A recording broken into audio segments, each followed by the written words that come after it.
Hello everyone, I really hope you're all doing well today.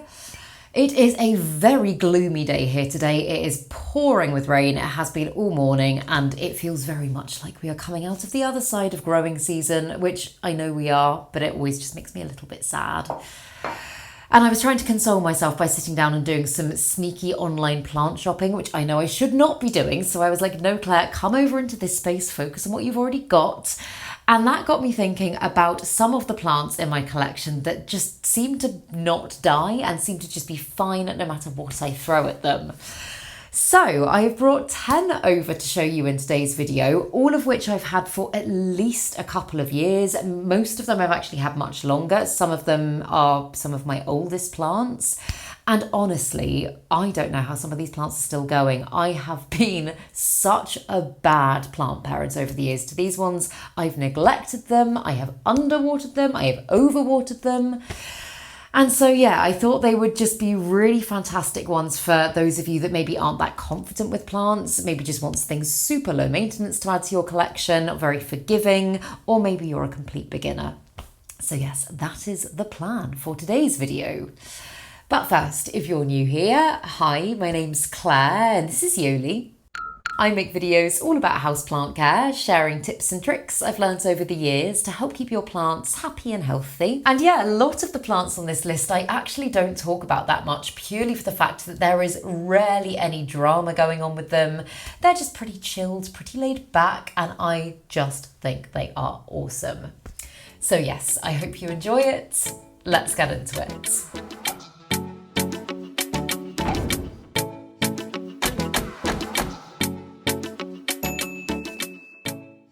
So, as always, these plants are in no particular order, but the one that I thought we could start with today is this one here, and this is the Aglaonema Jubilee compactor. And I have spoken so much on my channel over the years about my love for Aglaonema. As a genus, I just think it is amazing. It's so diverse, it's so beautiful, and most types of Aglaonema, not all of them, but most types, are just really, really hardy plants. And oh my goodness, this one, as I said, I cannot believe some of these plants aren't actually dead. But this one has just been through, I think every home I've lived in my adult life, I've had this plant with me. I got the mother plant, I think about 6 years ago, and this is a section from the mother plant that I chopped and propagated. And nowadays, you can't actually kind of see the substrate that well because this thing's got a little mesh thing over it, but it's growing in semi-hydro. I use the chunky Soil Ninja semi-hydro mix, which is basically just pumice, lava rock, zeolites, clay pebbles, I think that's it. And I just fill a little water reservoir at the bottom, meaning that I really don't have to do much to this plant at all. And this plant is also living in probably the lowest light spot in my entire house. Like when I first put this plant in there, when we first moved in here, which was 7 months ago now, I was like, is this one going to survive? Is any plant going to survive in this corner? It is so dark. It's like 3 meters back from a window on either side. Because it's in an archway, it's sheltered from any natural light. And this one has not only done really well in that spot, it's also put out loads of growth, which I'm not going to lie, even I was really surprised about.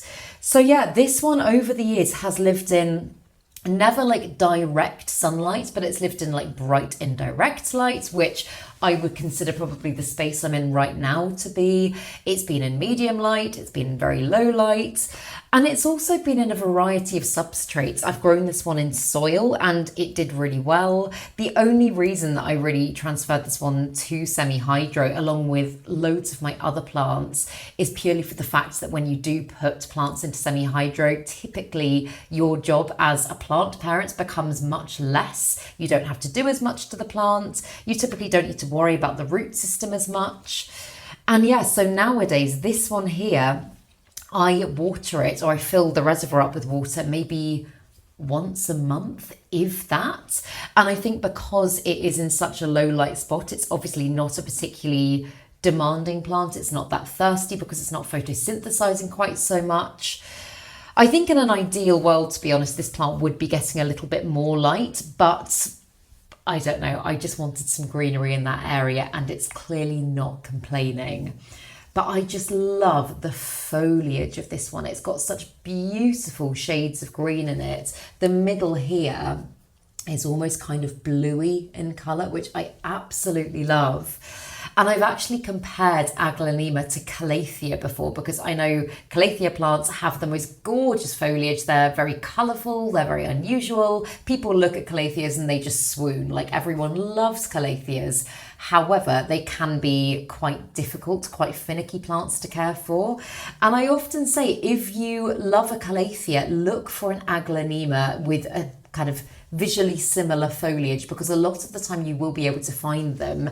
And Aglaonema are just hands down such an easy genus compared to Calathea.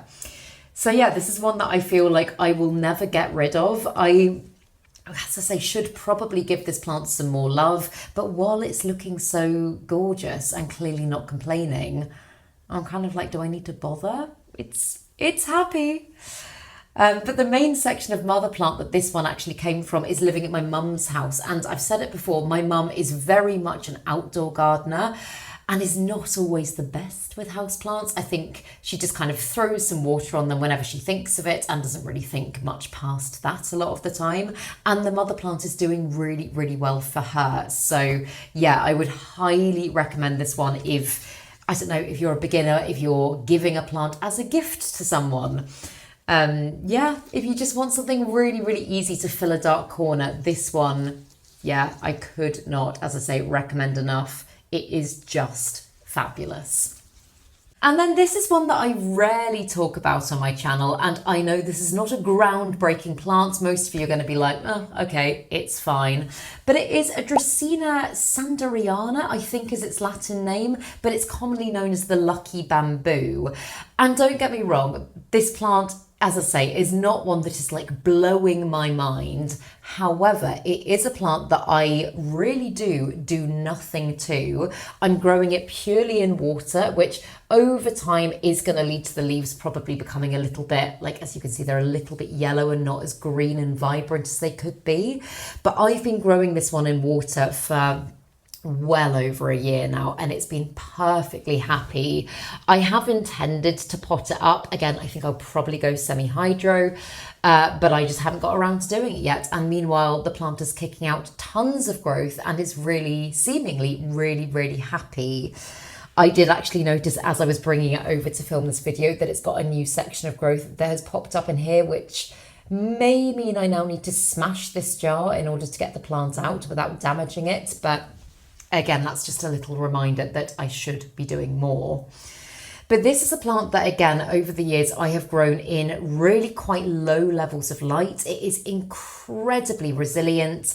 And the thing that I just really like about it is kind of the twirly whirly, I don't know, just like the cheekiness of the stem. And I think in amongst my other plants, it just adds quite a lot of character. Again, this is another one that if you've just got like a dark spot that you're looking to fill, you could absolutely pop this plant there and it's probably not going to complain.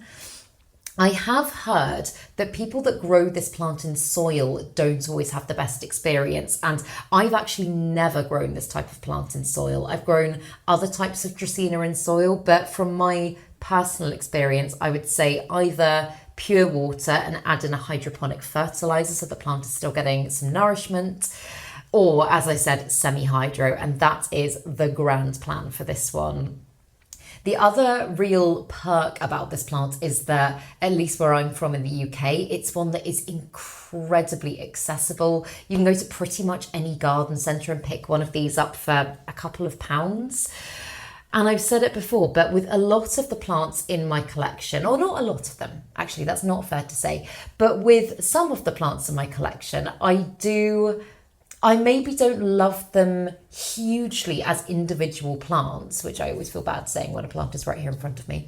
But in the grand scheme of like my collection as a whole, I feel like they offer something that I really like. And that is probably how I would describe this one. I think it's very quirky, as I said before, very cheeky. It kind of offers a bit of fun to my collection. And yeah, it's for that reason, I guess, kind of like, is it bad if I say a space filler?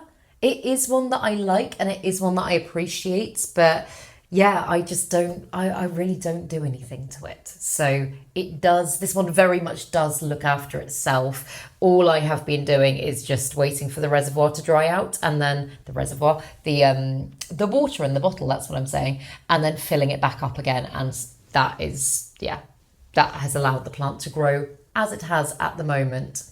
Also, I know I'm only growing like one stalk of it, and it is starting to fill itself out, but I guess I could, if I wanted to, I could chop and propagate this plant, or I could get more sections of this and pot them up together and get a really nice full plant. I think that would look lovely, actually, if you were wanting to create something a bit bushier and a bit more, again, a bit more unusual. I think that would be a really great shout, and it would, again, be very, very low maintenance. But yeah, I don't speak about it a lot. I don't really feel the need to speak about it a lot, but it's dead easy. Honestly, you won't kill it. Yeah, I highly recommend. And then this next plant I will put some clips in of because it is so big and awkward, it's difficult to kind of show you in shot. But it is the Dieffenbachia tropic snow, and I have spoken about this plant several times on my channel before.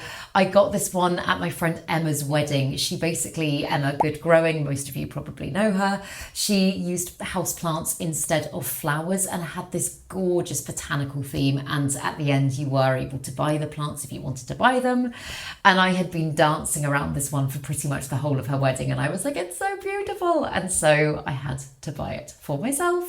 I think I paid about £30 for it. It wasn't, for the size of the plant, it actually wasn't that expensive, and it has just been resilient and hardy as anything. This is the only plant on this list that I haven't had for a couple of years. Emma only got married, I think, at the beginning of last year, so I've had it just over a year, is that right? I think just over a year at this point. But when I first got it, I was living at my old flat, and it was in a spot that kind of had like medium to bright light. It was growing really nicely, really well for me. And when I moved here, I was a little bit worried because I was like, I don't have space for another big plant in this room here. This is obviously like my primary plant space.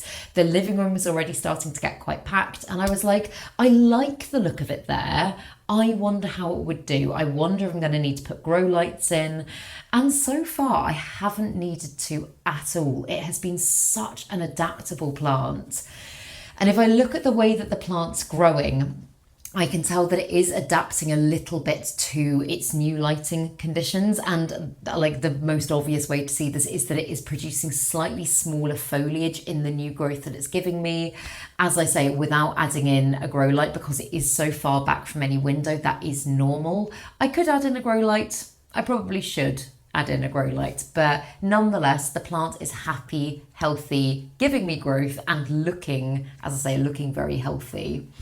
It's also one that, for the size of the plant, is growing in a really, really small pot. I must confess, I have not repotted this plant since owning it. And I did think, even when I got it, God, this one does need a bigger pot. So it's another thing on my to-do list. And at the moment, it's just growing in what looks to be a kind of like Hoya soil mix. It just looks pretty standard, to be honest, the sort of thing that you often find from garden centres.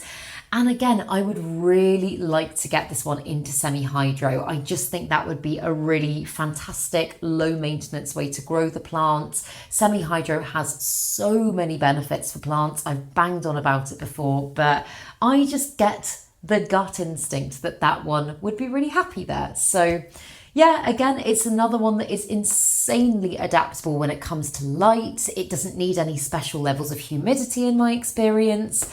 And yeah, it's just been super, super easy and looks lovely. I think when you've got a plant that is so unusual and like visually wowing, you almost expect it to be wowing, also, is that a word? But you almost expect it to be really tricky to care for. And yeah, that is absolutely not the case with that one. And while we're on the note of plants that are too big or too awkward to bring over, the next one that I had on my list was the Rhaphidophora tetrasperma. And I got this plant as, I think, a 1 or 2 leaf cutting about 5 years ago now, I would say, when I was living back at my mum's house over lockdown. I moved back in with my mum and I brought all of my plants home with me, and She had this amazing conservatory space, which meant that I did add quite a lot of new plants to my collection. And this is one of the ones that I got when I was there. I think if I can find a picture, I'll put a picture on the screen of what it looked like back then. But again, it's a plant that has grown in so many different conditions over the years. It's grown in loads of different substrates. It has been ignored for like months on end, and it's been really resilient, really forgiving. It's just been wonderful. And in fact, when I was at my flat, I made the transition to, again, semi-hydro with this plant. I took it out of soil. And when I put it into semi-hydro, I think the mistake that I made was not getting all of the soil properly off the roots. Again, I've made like much better breakdown videos on semi-hydro that I will link down below so that you can understand it a little bit better if you've got any questions. But one of the main things you always need to make sure you do is get rid of any organic matter, and I don't think I was thorough enough. So that led to root rots with this plant, and eventually I was like, you know what, instead of, because I had leaves dropping left, right and centre, I was like, instead of trying to save these bare stretches of vine, I'm just going to chop the plant right back and start again. And that is exactly what I did. That was probably about 2 years ago now at this point, and if you just look at the length of this plant, that is all growth from the last 2 years, which is crazy. It is so fast to grow, and nowadays is a plant that I really don't do much to. Again, if you look at the size of the pot of this one, you can probably tell it would appreciate a pot upgrade. I have now got it back into semi-hydro, and God, it just makes your life so easy. It means that I only water this one or only fill its reservoir once every 3 weeks or so. And even then, I am guilty of letting it dry out too much. But yeah, again, really adaptable when it comes to different lighting requirements. Like I just said about the last one, doesn't have like crazy high humidity requirements, like normal household will be absolutely fine. Very fast to grow. And yeah, it's just fantastic. And it's also one that I love that I've been able to kind of like train a little bit. Like my dream is to have it just covering the ceiling in this room. And considering the fact I've been here for 7 months and the plant has pretty much doubled in size in the time that I've been here, I think that should be very doable. So I'm very excited about it and would highly recommend it. But then the next one I have spoken about, again, I have spoken about this plant before, but my God, is this an adaptable plant? And it is the Hoya gracilis. And in this light here, it looks just quite dark and waxy, but when it catches the light, it's actually got loads of different shades of green within its leaves. And its new growth almost has a slight kind of purpley tinge to it, if you know what I mean. And the Hoya gracilis, again, is probably one of the only plants at this stage that I've actually got multiples of in my collection. I always used to say, like, if you've got a plant that you really love, then by all means, like, put it in every room of your house. And although I still absolutely stand by that, and I do mean that, when you've got a lot of plants, if you want to have diversity in your collection, that can be quite difficult. So this one here, this one lives in my plant room and it's kicking out lovely growth. It's very happy, bright and direct light, all that sort of stuff. It gets a little bit of direct sun here and there, but nothing major.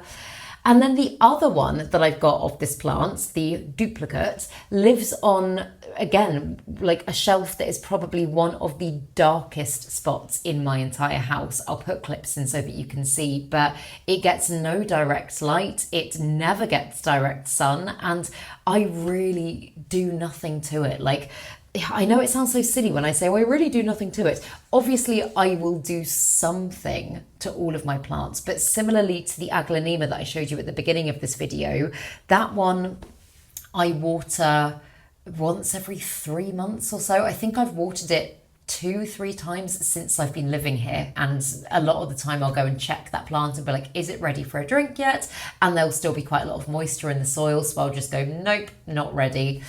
because this is a Hoya, this is a semi-succulent, and the thing you do have to be a little bit wary with succulents, semi-succulents, all sorts, and in fact most plants, is overwatering as opposed to underwatering. This one I do let dry out pretty much completely before I go ahead and water it again. And so, as I say, with the one in the really dark spot, that does mean that I'm very rarely having to rewater it. So it adds lovely texture to that area of my room. I think it looks lovely. And yeah, this one, again, I just love growing in here. I would love to get this plant to flower for me, hence why I am keeping one in higher light. I know they're not very likely to flower if you do keep them in lower light, but I'm okay with that. I love the texture of it. I love just the waxiness and the shininess of its leaves. And I just find it really rewarding to grow. So like I say, to me, I don't mind that I have got duplicates of this one. But again, no specific like humidity requirements. This one can thrive in actually lower levels of humidity. I think as a general consensus for pretty much all tropical plants, if you're able to raise the humidity, then they will really appreciate it and they will love it. But there are some, such as this one, that will just continue to grow beautifully and probably won't mind that much. So yeah, it's just a fantastic one. It's one that, like, if I go away or anything like that, I just, like, even if I forget to water it before I go, I'm like, I know it'll be fine. It'll be fine. So yeah, I really have no negatives with this type of plant. It's just amazing. And then this giant is one that I did actually talk about in a video the other week, but typically don't talk about that much on my channel, purely because it really is not a drama plant. It doesn't give me any grief, but it is quite a spectacle of a plant. And it's the Anthurium Big Bill. And I actually, and I said this when I spoke about the plant before, but I actually got this plant due to the fact that I used to have the jungle bush. Again, that's another one that I left for my mum and is doing really well. But the jungle bush very much looks like this type of Anthurium, but it's upright instead of trailing. And I just remember falling in love with Anthuriums when I grew that type of plant, because I was like, oh my goodness, it's so rewarding. The growth it's giving me is vast and beautiful, and I don't know, it just kind of blows me away how something like this can come in so small and just get bigger and bigger and bigger and bigger and bigger. But it was so easy to care for and just so resilient, so hardy, so forgiving. So when I saw the Big Bill, I was like, oh my goodness, that looks like it would be very similar to grow to the jungle bush. I wonder if it would be. And that is what made me purchase the plant, and it is pretty much exactly the same. This is an Anthurium that kicks out the most insane growth, and I will occasionally water it. Literally, in fact, it really needs water right now. It is bone dry. But I have not repotted this plant since I got it. I got it about 2 years ago. It's due for a pot upgrade, don't get me wrong, but it's clearly not affecting the size of growth. This was the last leaf it gave me about 3 months ago, I think. Oh, and I can actually see it is getting ready to give me a new leaf here as well, which is very exciting. You can see the new little growth point just there. But yeah, it is incredibly drought tolerant. It can go really long periods of time without water. Again, personally, I let it completely dry out before I water it again. So in the room that I'm keeping it in here, bearing in mind this is obviously like quite a warm, bright, indirect light space, I usually water it around about once every 3 weeks, 2 to 3 weeks, depending on how dry the soil feels. But again, similarly to what I've said about some of the other ones, if this one was to go longer, I wouldn't worry about it in the same way as I would if some of my other plants were to really, really dry out. The thing as well with this type of plant is that it is just so resilient to different like fluctuations and drops in temperature, which is something that cannot be said for a lot of tropical plants. I know my mum grows the jungle bush in her conservatory still, and over the winter months, that room, oh my God, that room gets so cold. I remember it was such a battle when I was keeping my plants in there, because I was constantly saying to her, like, we have to put the heating on, we have to turn the heating up. And she was like, no, Claire, we can't do that. So I know how cold that room gets, and that's a plant that has just remained looking glossy and healthy, and I'm confident she only waters it like once a month. So yeah, it's just an all-round great plant. And very much a statement plant. If you're looking for something that can get seriously big, then yeah, this plant is fantastic. I will put a picture on the screen of what this plant can look like when it's really, really big, because it's crazy. I don't know if I have space to let mine ever get to that level, but I have the faith that it could do it. And then another one that I do not talk about very often is the peace lily. This one is actually a variegated peace lily, but I would say the normal peace lily also falls into this bracket. This one, I believe, is a diamond variegated spathiphyllum, and I just find this one a walk in the park. It's not as low maintenance as some of the other plants that I've got on this list, but it is very good at telling you what it needs. This one currently lives in quite a dark corner in my bedroom. It's just on top of like a little chest of drawers. And as I say, it doesn't get a huge amount of light. It is considered very much to be a low light plant. And I will just look at the foliage, and when it kind of flops over and looks very wilty and almost like it's gonna die, then I'll be like, it's time to water the peace lily. And then I will just take it through to the bathroom, water it through, let it completely drain, because I've got it in its nursery pot, in a pretty pot, which is pretty much what I do for all of my plants, by the way. But yeah, I will just let it drain off, put it back in its spot, and within a few hours it will have perked up again, and I probably won't need to do that again for another 3 weeks or so. So yeah, it's not a massively demanding plant with its watering requirements, especially if you're growing it in a similar lighting condition to what I am. Did that sentence make sense? I think it did. But yeah, again, it's one that I would perhaps consider to be a little bit of a space filler plant for me. It just brings a lot of lovely greenery and texture and just foliageness to that corner that would otherwise be very bare and very dark. And I really appreciate the plants in that position, but it's not one that I often kind of take off the shelf and I go, oh my goodness, I love this plant. I do love it, but I love it because it feels purposeful, if that makes sense.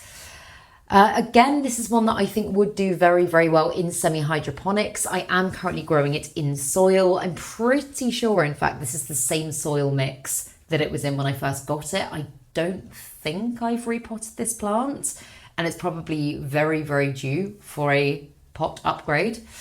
But yeah, I think semi-hydro would be a great way to go. I've grown the standard peace lily in semi-hydro for years and years and years. I find that one does really well in it. I think any kind of plant that often requires a little bit more water is going to do well in semi-hydro because it can take what it needs more. So maybe I should do that. But again, because the plant is kicking out growth, is seeming happy, and just isn't causing me too much drama, it's one that I just don't think to do that much to that often. So I need to do more to it. I need to be better. But yeah, it's just a lovely one. It's really, really gorgeous and really underrated, I would say. And again, one that I just highly recommend. Okay, and this next one that I've brought over is my Euphorbia lactea white ghost, which yes, is a beautiful Euphorbia. However, I wanted to use this one to also represent my two big euphorbias, my Euphorbia acrorensis and my variegated Euphorbia amac, just because, again, they are way too big to be able to, I was going to say pick up and bring over, barely even pick up nowadays. They are so heavy. But Euphorbia as a genus is one that it's kind of the thing that got me into cacti and succulents, if I'm being honest. I was never particularly interested before that, and Euphorbia is a succulent, although it very much looks like a cactus, and I just think it is such a diverse plant. This variegated one here is one that requires really quite high light in order to kind of grow and thrive. In fact, most of my Euphorbias are ones that do like very high levels of light. They can cope for short periods of time in lower levels. Like, for example, when I was living, again, back at my mum's house, I lived in a basement bedroom that was north facing, so got very little natural light.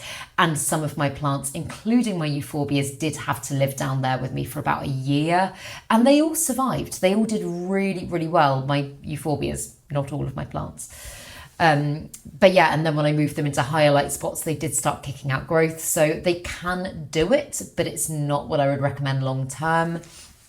Again, the one thing you do just need to be very wary of with all cacti and succulents, but particularly I have found with Euphorbia, because I have got it wrong a few times over the years, is that they are very, very susceptible to overwatering. So yet again, I will let them completely dry out before I water. And again, I keep them in their nursery pots, let them drain through. Using things like terracotta as well is a really good way to make sure that if you do overdo it a little bit, then it can kind of absorb a little bit of excess water. But yeah, they're prone to rotting if you don't get the watering right. But in order to just fix that problem, just leave them for ages. There's probably a better, more technical way of saying that, but just leave them for a really long time. Like, in the height of growing season, when they're getting full sun, I am still only watering them maybe once every 2 months. And over the winter months, it can be months and months and months and months and months before I water them, and they are always fine. I will just stick, again, my finger down into the soil, and when I feel it is bone dry, then I will water them through, let them drain. And that's pretty much it. Again, they don't need massively high levels of humidity. If you do have high levels of humidity, they're also a type of plant that is going to quite appreciate it. Not like some desert cacti, for example, that are like, no, I'm going to get a fungal disease or whatever. These ones will quite enjoy it. So yeah, they're just ones that are really cool. They grow in really awesome ways. I love how they branch. I personally do love the variegated ones. I think they are so awesome to look at. This one is almost kind of skeletal. It's so cool. But yeah, they're plants that I do very little to and get a lot of reward from growing. I say growing because I don't feel like I'm doing a lot of the work, but yeah, they're just amazing. And now this next plant, some of you might be thinking to yourself, if you haven't watched my other videos, why have you put an Alocasia on this list? Because I know Alocasias can be quite finicky plants. My Alocasia portadora, I've said it before, this is, I think at this stage, my oldest plant. I will put a picture on the screen of what it looked like a few years ago. I don't know if I have like original pictures of it because I wasn't thinking of like tracking my plants back in those days. But I've had this plant, I want to say 8 years, maybe 8 years at this point. I don't know exactly, but it used to be huge. And when I was back at my mum's house, it was pushing out leaves that were like bigger than me. This is not to say it's been an all-round easy plant, because it has been one that I have always struggled with pests with. I have had spider mites on this plant, I've had mealybugs on this plant, I've had thrips on this plant.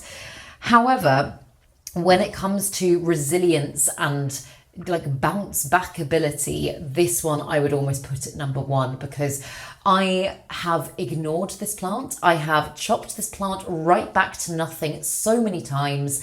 I actually chopped it back to just rhizomes, the underground roots, the underground stem system, before I left my mum's house, and then I left the rhizomes there at her house for about 5 months, I think.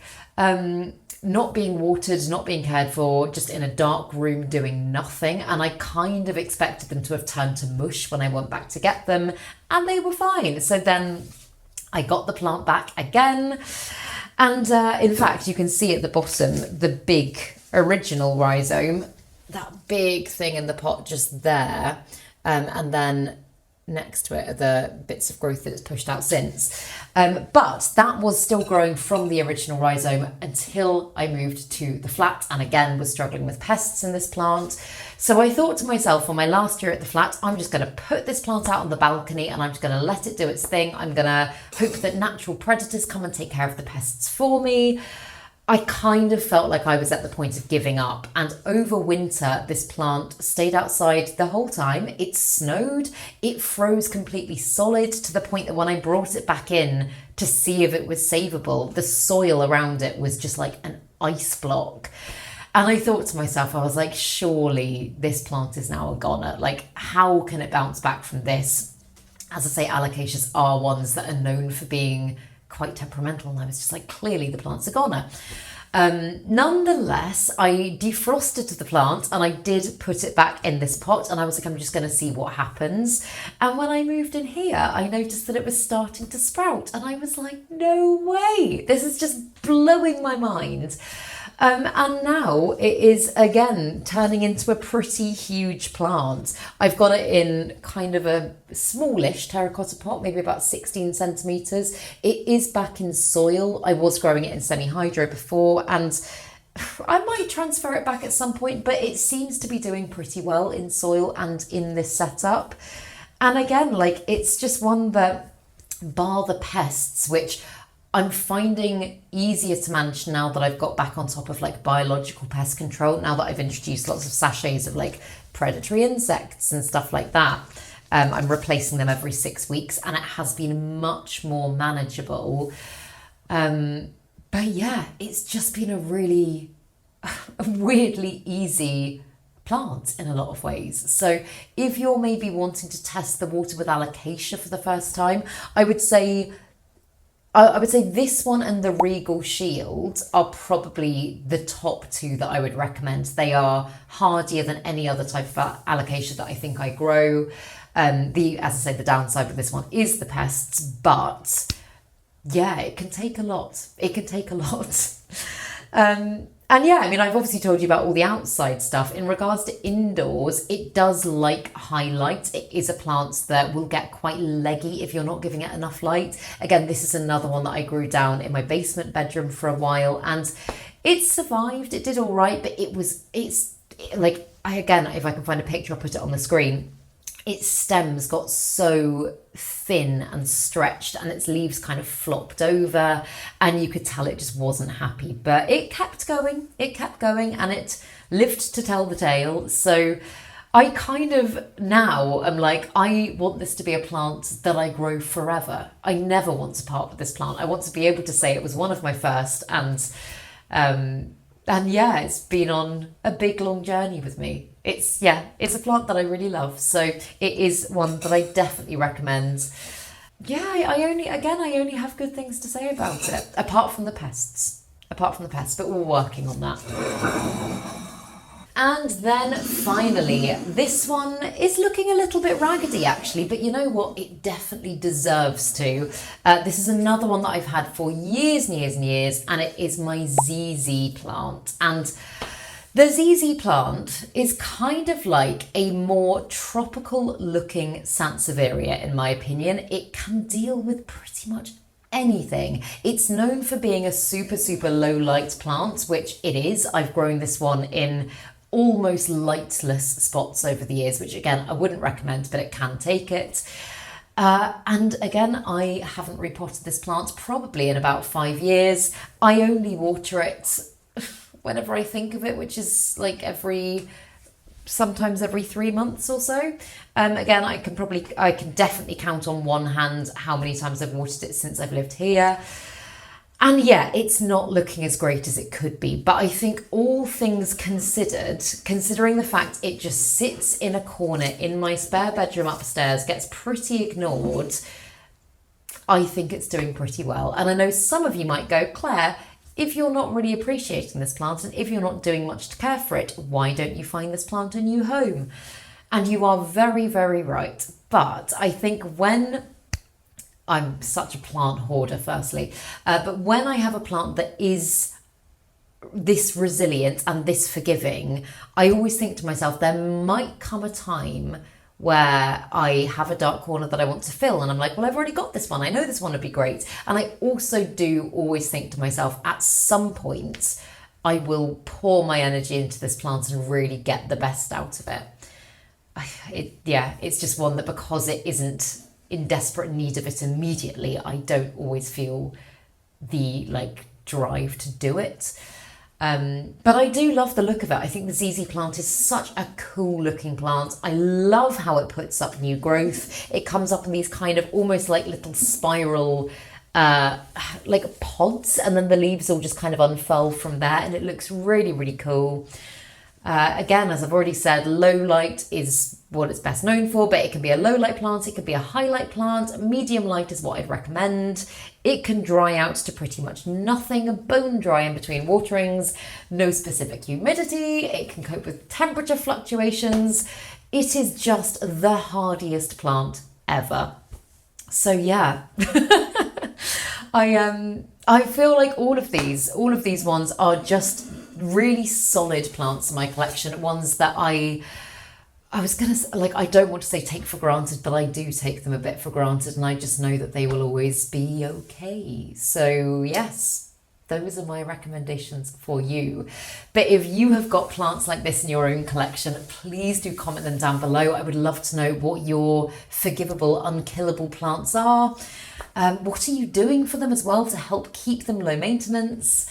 Yeah, do let me know in the comments, and I really hope you enjoyed this video. And if you did, please make sure to give it a thumbs up, subscribe to my channel, have a lovely day, and I will see you in the next video.